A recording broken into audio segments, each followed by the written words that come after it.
TV6 First Alert Weather with meteorologist Noel Navarro. Say, what? Are you kidding me? If there's anything to First Alert, it's about a serene summer day on this episode of the UP Stomping Grounds. Barhop Brigade, assemble! We're digging more into the roots of Upper Michigan. Roots that elder folk would tell you require more help by the younger generations to uphold those roots, keep them growing and developing. To Lance Reservation we go, along Keweenaw Bay. First, hopping up Paquaming Road to the Bella Vista Bar. But before going in, I gotta find a way to blitz past security. The skeeter swarm. Cologne for the day. It's not to attract the mosquitoes, but to repel them. That time of year, you know, when the mosquito's promoted to state bird of Michigan.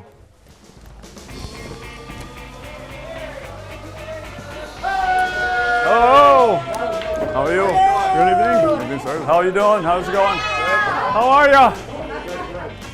I love when you ate the bug the other day. Welcome to the Belle. Thank you. Thank you so much. Shelly Jespera. Shatlla, Jestila, just a lot of fun. And just alike of that, our fun begins. Shelley has owned the Bella Vista Bar since 1989. A welcoming atmosphere that, well, because of its snug space, leaves you no choice but to mingle and make new friends. Keyword on friends. No taps, but not needed. The beer's always served nice and cold. And you have bartenders like Lisa Fish to mix you up a fine cocktail. We got a Bloody Mary going on, man. Go ahead. Come on, get one.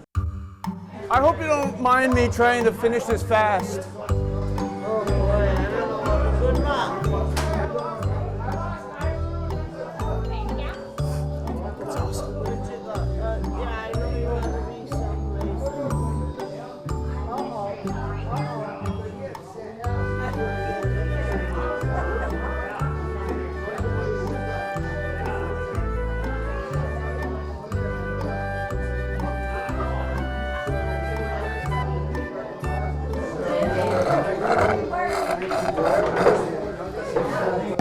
'Vitamins A through Z in 60 seconds or less.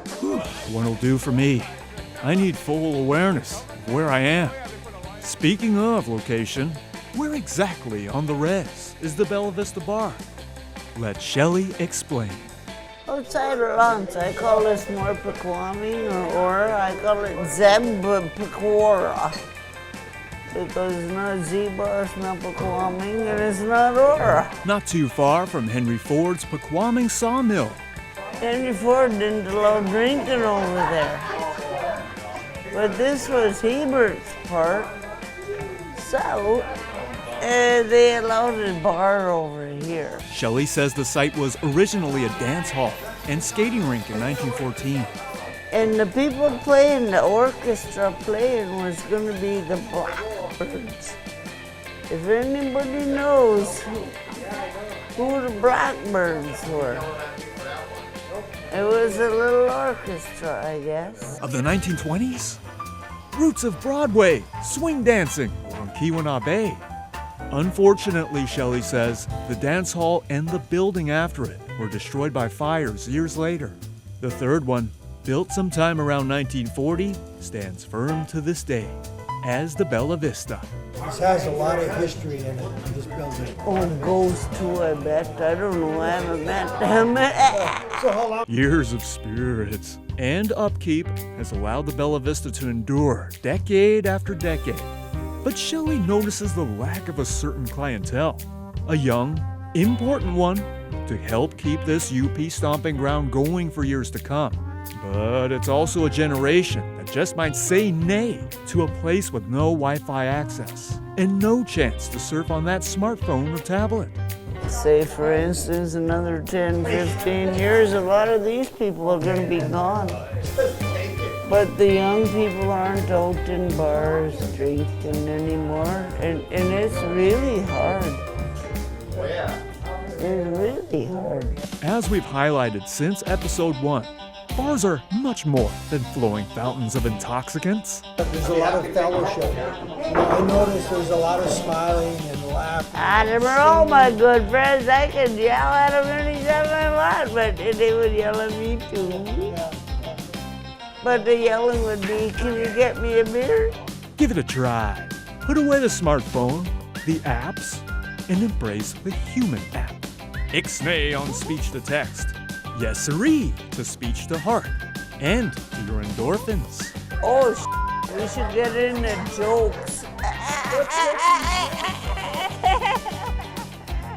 That's Shelley's famous laugh. You can hear it from as far as Michigani. I envy the buzzing aura of Miss Shelley, but I'm starting to feel the hunger. You know, some meat to go along with the variety of fruits and veggies I had with the Bloody Mary. Well, we do have a 7-course meal. Heck yeah. Beer and a package of potato chips. And other snacks too. No worries if you're craving a heartier meal. Shelley recommends you places close by for that. Then you can bring them back to the Bella Vista and chow down in the outdoor picnic area on a good First Alert weather day. I send them to the Whirl-I-Gig. They got a good menu.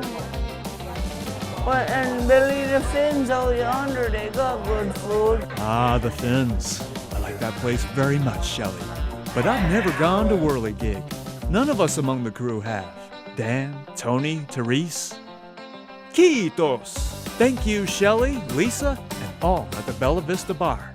We're zipping over to Zeba for Whirl-I-Gig. The name is quite fitting of this vintage bowling alley, bar, and banquet hall.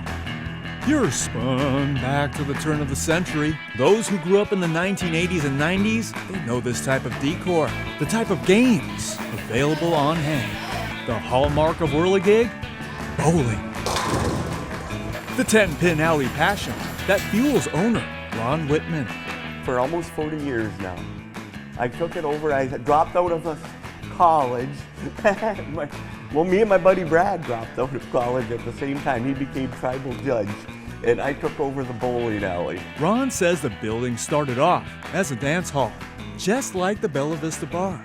And when Ron's father returned home after serving in World War II, bowling plans swung into place, and it required some heavy lifting. The dance hall was fading out, and so he decided to put the bowling alley underneath, and he jacked it up and dug it out and put the bowling alley. That was a pretty big job, but he got big in construction. You wouldn't find places like this anymore. You don't, they're all gone. Or most of them are gone. This is a throwback to 60, 70 years ago. Easy. Wow, stunning. A step back in time. A long-standing family fun zone on Whirl-I-Gig Road. Really? How'd they come up with such a name? Your uncle, he said all those, on a maple tree, they come off and they spin like little helicopters, whirly. I think we're gonna call it the Whirl-I-Gig, because all those little spinny things were plugging up the drain. He says it all started when Ron's parents, aunts and uncles all made the move up north long ago, driven by the horsepower of a motor company magnate, if you will. They moved up here from Moyne City and they built a theater downtown. They had a storage plumbing, a boat. They had a lot of stuff. I asked my mother, I said, where did they get all their money and why did you just come up here? And she said, Grandpa told them to follow Henry Ford. Businesses in the area like Bella Vista Bar and Whirl-I-Gig arose when Henry Ford's sawmill was in full operation. There's a lot in operation at Whirl-I-Gig. From bowling to dancing to dining, this UP stomping ground continues to expand with amenities. Manager Dan Mayers takes us on a tour. MTV's Cribs, Uper style. And Ron, he's just such a character. He's just innovative. He likes the birds. He built this bird feeder here. He's got a little pulley system. He can go and put the feet up there and then they'll come perch. This would just be the windows you see in the dance hall. He's got this beautiful deck. He built that himself over there, spared no expense. And up we went to the guest loft. Wow. Complete with a full kitchen, furnace, games, and a view of sparkling Keweenaw Bay. Not only is it a place that people can come to, but they've got the hospitality, and they've got the face, they've got that feeling when they come. Absolutely. Here. You know what I mean? And that's be consumed in the spirit right there. Consumed?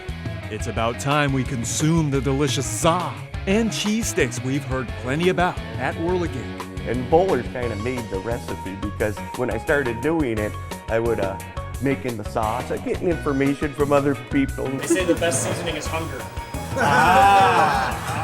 More is good, lots of better. Manja man. Gourmet munchies. I didn't see a single zebra chicken in our visit to the res. And that's okay, because we sure made a lot of memories together on this summer day along Keweenaw Bay. I have, unconventional kind of enthusiasm, and I was like, we were just like mirroring off each other, like, I'm excited. It's the little things in life that, like I said, chasing quality of life, that's where I'm at. I feel like this guy's my twin flame right here. that is definitely a compliment. Absolutely. Whirl-I-Gig! And if you're not family when you came in, you're gonna be when you go out. Every reason to come on back, to keep the light on and the fellowship going. Especially you, young lads and lassies. Just put away that tablet for a few. You never know what or who you might miss in your hometown UP stomping ground.